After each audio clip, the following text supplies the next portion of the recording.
December 20th, 1981, I made my Broadway debut. Actually, that's not true.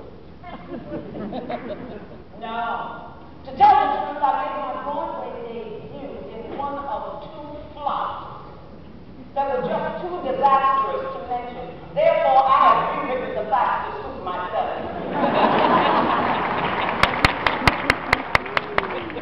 December 20th, 1981, I made my Broadway debut in what has become one of the iconic musicals of the 80s, Dreamgirls. Dreamgirls, also known as Beyonce's best film performance to date.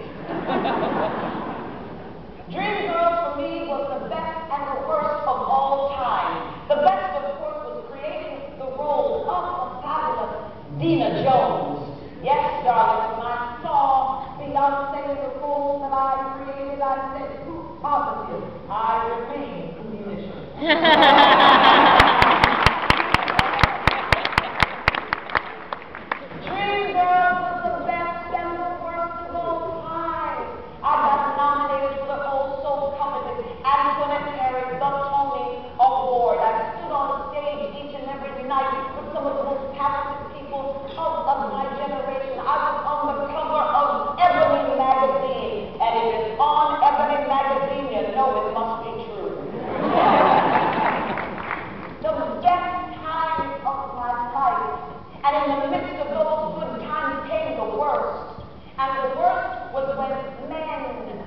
Gay men up and down Broadway just started dropping dead of mysterious disease. You see, they would be sick today and dead tomorrow. Sick today and dead tomorrow. They got sick, some of them developed those strange purple marks on their body, and they died. There was no dying process, not like the one to which we become used to nowadays. They got sick and they died. And what fell over their dying was even worse still, because nobody wanted to talk. Nobody wanted to talk about that.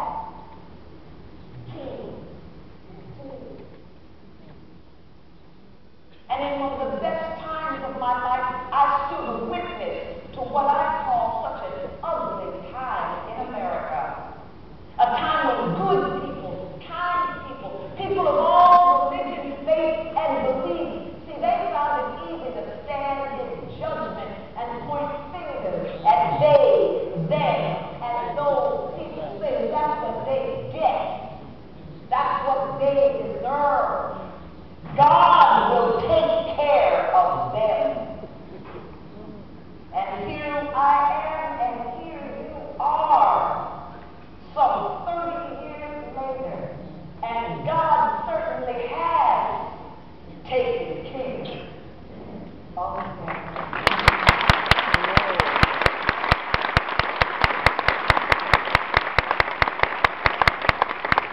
Such an ugly time. People found it easy to just dump their sick friends off in hospital driveways and leave them there dying for help.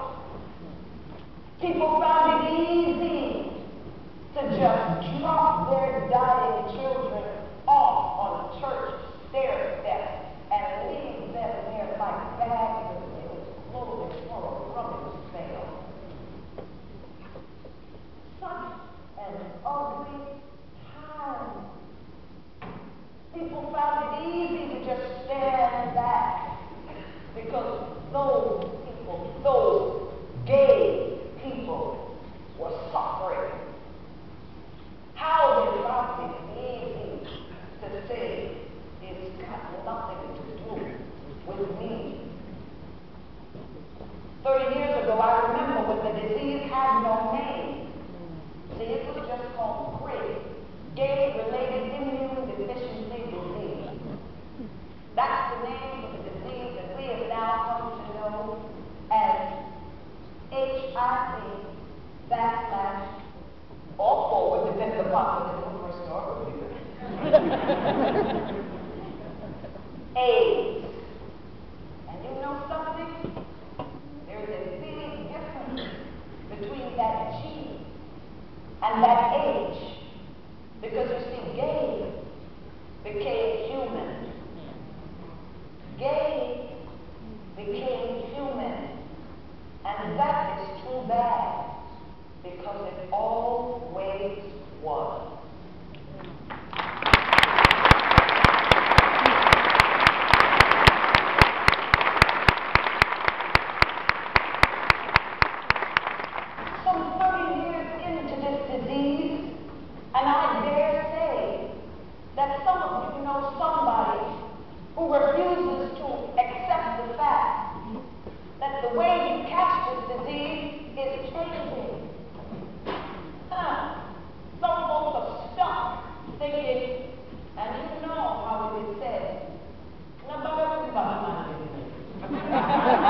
Households refuse on some of your islands and countries to acknowledge that the growing number one way to become infected is heterosexual sex. See, we still have some folks who don't even want to say, oh my God, did you say sex on song?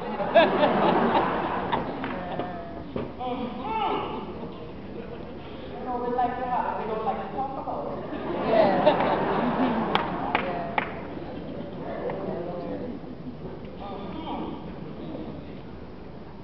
But as I stand here today, I challenge you within this time not to just go home having had a great time at the Atlantic,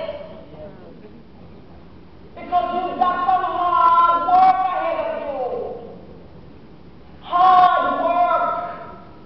Because we all know that some of the people and places and islands and countries that we will go back to, it is so ready to have this conversation. And you know it. I wrote a one-woman show called Sometimes I Cry, written all about real women's real HIV/AIDS stories, and I've performed it all around the world. And one of the most loved characters, her name is Miss Calypso. Yes, my Miss Calypso. Let's tell her about her. My name is Miss Calypso, and I am fabulous. Yes, I am. Clap me.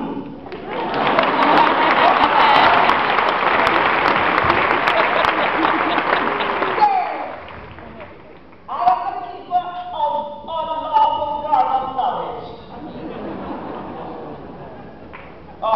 Yes, my dear. Anyway, I am an island woman and in rivers of Africa, India, China, and Scotland too. It don't show up too much on me, but they wrap themselves around me, and I wear them proudly because I am fabulous. Yes. Don't hate me because I'm fabulous and I hate you. That's right. I have worked hard at this fabulosity you see here before you and take up the floor.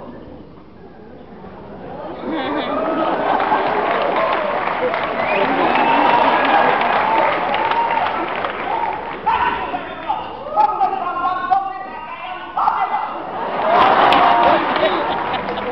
Anyway, I want you to know that I love my island. Yes, I love my island. I love the people. I love the food. I love the rum. I love the music. I love the beauty of my island. But my island does not love me. I am a strong, independent woman with absolute herself.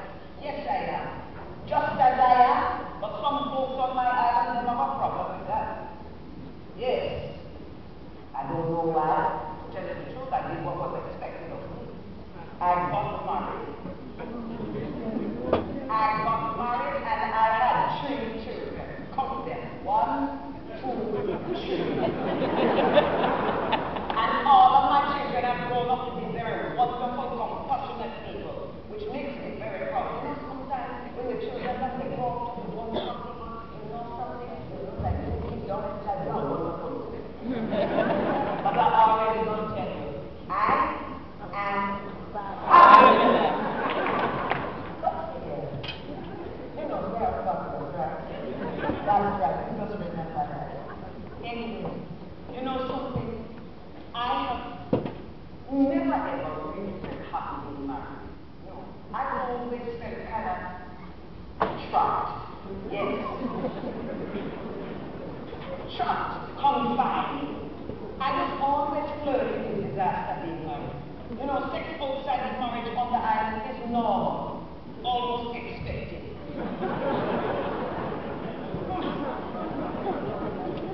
It is an accepted behavior, destructive, but accepted. Yes. Everybody has sex with everybody. And even some have outside children and other families. Hence the song, shame and scandal in the family. You know the song? Yeah. You know it? Yeah. Okay, let me teach it to you. Your daddy and your daddy, but your daddy don't know.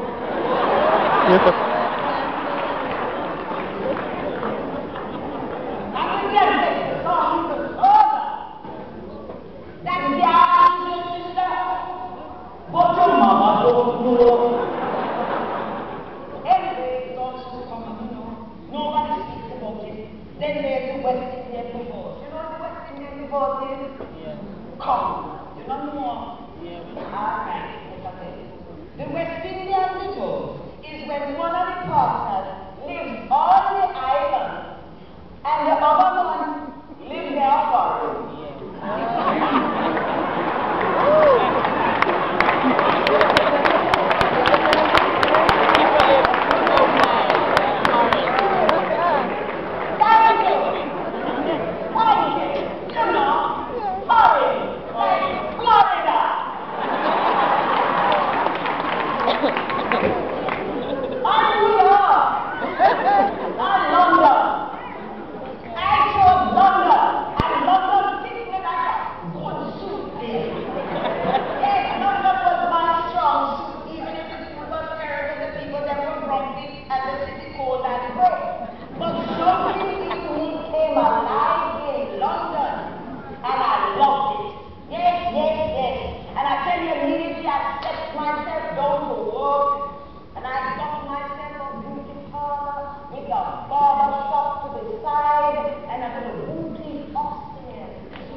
Sometimes they come and check the Bahamas or Barbados, but a lot of them they go to Thailand.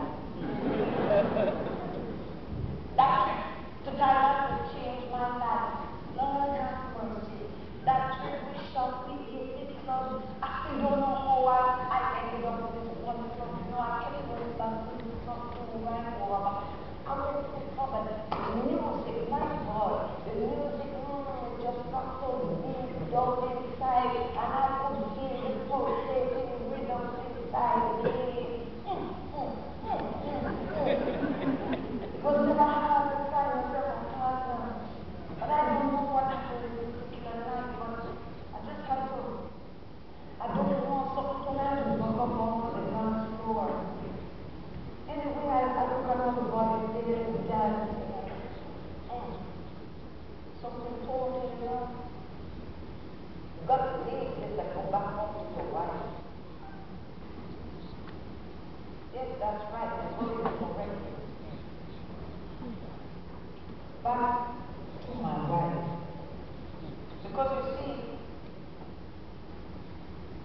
I was born Vivian. My father was born Vivian. And just like my father, I was born all man. But I'm a woman now, and I am fabulous. Thank you.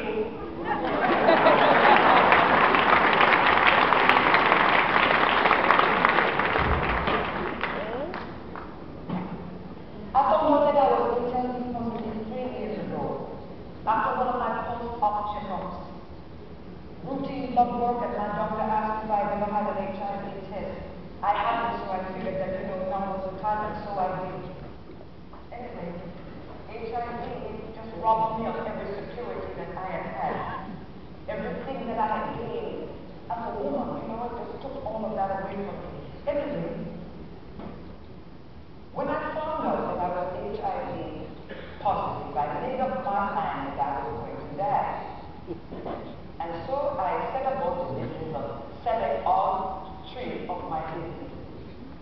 And I tell you, I sat upstairs in my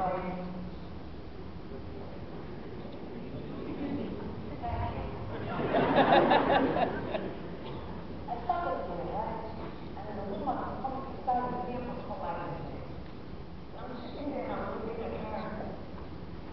She parked our car. She opens the door. She gets out of the car. She crosses the street and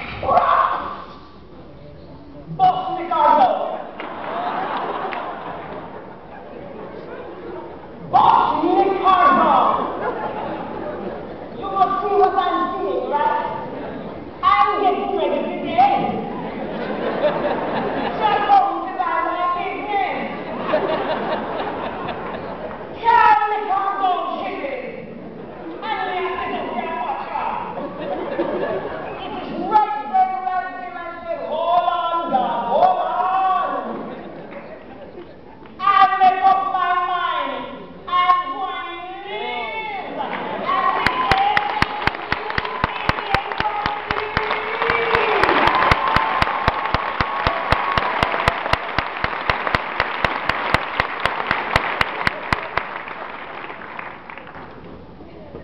and no matter where I perform Miss Calypso in the world, she gets that same response.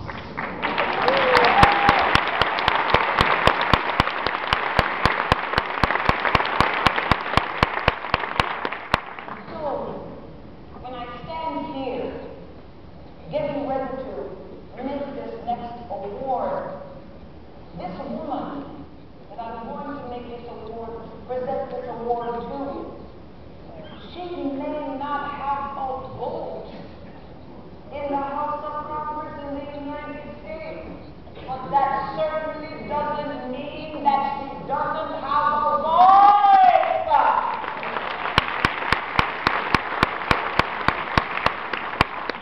This woman has been on the front line for years, speaking up and out about HIV and AIDS when so many of those around her in the Congress of the United States didn't want to have the conversation.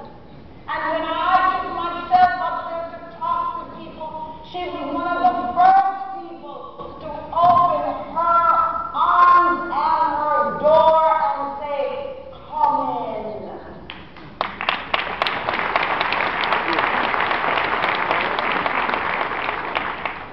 And I'm going to walk over there and get this award.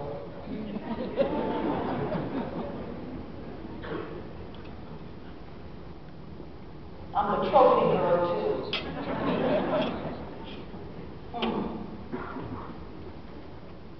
This evening, as I stand here, Sheryl said, I love you, Congresswoman.